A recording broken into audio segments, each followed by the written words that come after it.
Air India മാനേജ്മെന്റിന്റെ അനാസ്ഥയെ തുടർന്ന് ഭാര്യയ്ക്ക് അവസാനമായൊന്ന് കാണാൻ കഴിയാതെ വിദേശത്ത് മരണപ്പെട്ട നമ്പി രാജേഷിന്റെ മൃതദേഹം തിരുവനന്തപുരത്ത് എത്തിച്ചു. അതേസമയം മൃതദേഹവുമായി ബന്ധുക്കൾ എയർ ഇന്ത്യ ഓഫീസിന് മുന്നിൽ പ്രതിഷേധിക്കുകയാണ്. നമ്പി രാജേഷിന്റെ ഭാര്യ പിതാവ് കൈരളി ന്യൂസുമായി ചേരുന്നു. ദുഃഖകരമായ സംഭവമാണ് ഉണ്ടായത്. ഈ നമ്പി രാജേഷിൻ്റെ ഭാര്യ പിതാവ് തന്നെ ഇപ്പോൾ പ്രതിഷേധത്തിന് നേതൃത്വം നൽകുന്നുണ്ട്. അദ്ദേഹം എയർ ഇന്ത്യ എക്സ്പ്രസിൻ്റെ മുന്നിൽ, ഈ കവാടത്തിന് മുന്നിലാണ് അദ്ദേഹം ഇരിക്കുന്നത്. ദുഃഖകരമായ സംഭവം ഉണ്ടായി. അധികൃത ഭാഗത്തു നിന്നുള്ള അനാസ്ഥയാണ് ഈ പ്രശ്നത്തിന് കാരണമെന്നതാണ് ആരോപണം. എങ്ങനെയാണ് ഈ പ്രതിഷേധം തുടരാനാണ് തീരുമാനം? അതെ, പ്രതിഷേധം തുടരാനാണ് ഞാൻ തീരുമാനിച്ചിരിക്കുന്നത്. അവർ ഭാഗത്തുനിന്ന് ഒരു അനുകൂലമായിട്ടുള്ള ഒരു തീരുമാനം ഇല്ലാതെ ഞാൻ ഇവിടെ എഴുന്നേക്കില്ല. അപ്പം അധികൃതർ ആരുമായിട്ടെങ്കിലും സംസാരിക്കാനുള്ള അവസരം സംസാരിച്ചില്ല. പുള്ളിക്കാരൻ വന്ന് എൻ്റെ അടുത്ത് കുറച്ച് ഷൗട്ട് ചെയ്തിട്ടാണ് പോയത്. അത് ഞങ്ങളെ കമ്പനിയല്ല, നിങ്ങൾ വേറെ പുറത്തുനിന്ന് പ്രതിഷേധിച്ചോളാം എന്നെ പറയുന്നത്. അപ്പോൾ ഈ റീഫണ്ട് പോലെ അപ്പം ഞാൻ എവിടെ പോകേണ്ടത്? എയർ ഇന്ത്യയുടെ ഓഫീസിലാണ്. അപ്പോൾ എയർ ഇന്ത്യക്ക് വേറെ ഒരുപാട് കമ്പനികളുണ്ടെന്ന് എനിക്കറിയില്ല. 100 കമ്പനി ഉണ്ടെന്ന് പുള്ളിക്കാരൻ പറയുന്നത്. അപ്പോൾ ഈ പോകുന്ന ഫ്ലൈറ്റ് ആരുടെയെന്ന് എനിക്കറിയില്ല.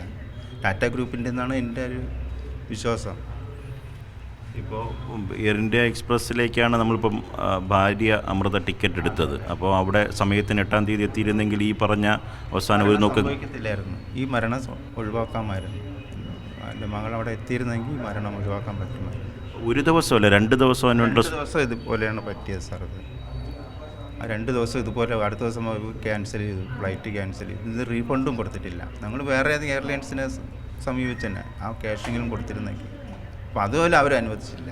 അപ്പം മരണം എങ്ങനെയും നടന്നോട്ടെ എന്നുള്ള ഇതാണ് അവർ കാണിക്കുന്നത്. ഈ നമ്പി രാജേഷ് അവസാനമായി ഭാര്യ വിളിച്ചതെന്നാണ്? അത് 12-ാം തീയതി നൈറ്റിലാണ് വിളിച്ചത്. 13-ാം തീയതി പുള്ളിക്കാരൻ മരിക്കുന്നത്. 12-ാം തീയതി രാത്രിയിൽ സംസാരിച്ചു. അതിനുശേഷമാണ് ഇങ്ങനെ ഉണ്ടായത്. ആ സമയത്ത് തീർത്തും വയ്യാത്ത അവസ്ഥ അല്ല, നല്ല ഇതായിട്ടാണ് സംസാരിച്ചിരുന്നത്. അതിനുശേഷമാണ് രാവിലെ. അപ്പോൾ 8-ാം തീയതി തന്നെ എത്തിയിരുന്നെങ്കിൽ തീർച്ചയായിട്ടും രക്ഷപ്പെടും. 8-ാം തീയതി 9-ാം തീയതി എത്തിയിരുന്നെങ്കിലും രക്ഷപ്പെടുമായിരുന്നു. അതെ.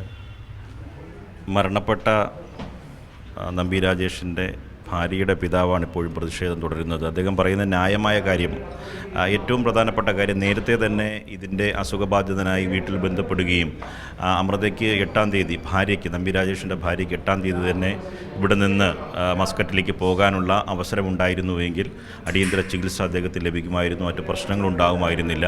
ഇത് മനഃപൂർവ്വം എയർ ഇന്ത്യ അധികൃതരുടെ അനാസ്ഥ കാരണം ഒരു ജീവൻ പൊലിഞ്ഞു. അതുകൊണ്ട് തങ്ങൾക്ക് നീതി വേണം എന്ന നിലപാട് തന്നെയാണ് അടുത്ത ബന്ധുക്കൾ ഉന്നയിക്കുന്നത്. അദ്ദേഹത്തിൻ്റെ മൃതദേഹം പുറത്ത് വച്ച ശേഷമാണ് പ്രതിഷേധം തുടരുന്നത്. ഏറ്റവും സങ്കടകരമായ കാര്യം, ഇപ്പോഴും എയർ ഇന്ത്യ അധികൃതരുടെ ഭാഗത്ത് നിന്ന് ഉചിതമായ ഇടപെടലുണ്ടാകുന്നില്ല. അവരുടെ ഭാഗത്ത് നിന്ന് തക്കതായ മറുപടി ബന്ധുക്കൾക്ക് ലഭിക്കുന്നില്ല. അതുകൊണ്ട് പ്രതിഷേധം തുടരും എന്ന് തന്നെയാണ് നമ്പി രാജേഷിൻ്റെ ഭാര്യയുടെ പിതാവ് പ്രതികരിക്കുന്നത്.